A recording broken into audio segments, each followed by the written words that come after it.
Hello. Hi guys. In one of my latest videos, somebody left a comment saying, wouldn't it be great if I gave some thoughts on a home bar? You ask and you shall receive. So this is my guide to cocktails at home, the ultimate home bar. So before we get started, let me be clear. The reason we go to a cocktail bar is so much more than just the drink. This was a phrase used by the Artesian Bar when they won Best Bar in the World 4 years in a row. Brilliant phrase that anyone in the drinks industry should pay attention to. Someone doesn't pay £20 for a drink in the Artesian. They pay £20 to be treated like a millionaire for half an hour, and the drink comes with it. I think that's brilliant.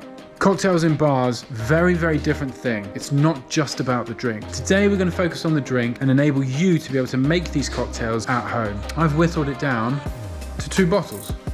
You need one of these: vodka, gin, a light style rum, or a pisco. And you're also going to need one from this category: a bourbon, a brandy, a scotch, and a big rum. I've also got 2 bottles that, if this is you, I'm kind of leaving you out here / putting you bang in the middle. Agricole style rum and tequila. If you're into this, you could fall into either one of those categories. Let me explain myself. You only need 2 bottles. So for me, I'm choosing a gin and I'm choosing a bourbon. Something light, something dark. I'm not going to tell you which ones from those categories that you have to choose. You've got to choose your favorite. Now, of course, there are extras: vermouths, liqueurs, bitters, but all of that is just the cherry on top of the cake. If you want to make cocktails, you can make a whole string of cocktails with just something light, something dark. So when someone comes to the bar and asks for a cocktail, I rarely give them the menu. Menus have a very important part to play, but I don't like menus. I don't use them. I like to engage with the guest, find out what it is that they like to drink, not just what I like to drink. If someone comes to the bar, the conversation might go something like this: hey, how you doing? Who, me? Can I get you a drink? Oh, I don't know. I don't know. Okay, well, what spirit do you like?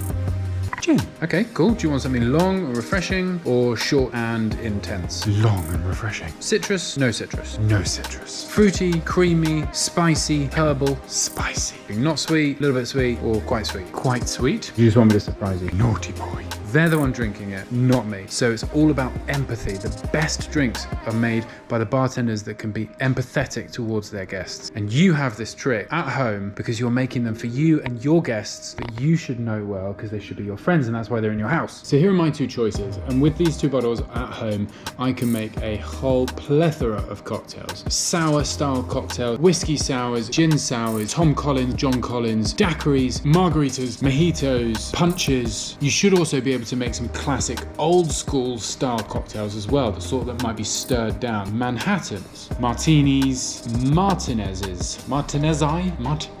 old fashions, blazers, set it on fire. As I said at the start, you might also want some extra modifiers: vermouth, sweet and a dry. You might want a bitters, like an Angostura bitters, but these aren't necessary. They're not essential for your home bar. You dig into those cupboards at home and you will find all the modifiers you need. You will have herbs, spices, some honey, and if not honey, you'll have some sugar. Probably got some eggs. And all you really need on top of that is ice. Thanks for watching. Follow the link to see my next video where I take my theory on the road and surprise a couple to make them cocktails from their own home bar that they never knew they had. As always, please subscribe and let me know your thoughts in the comments section below.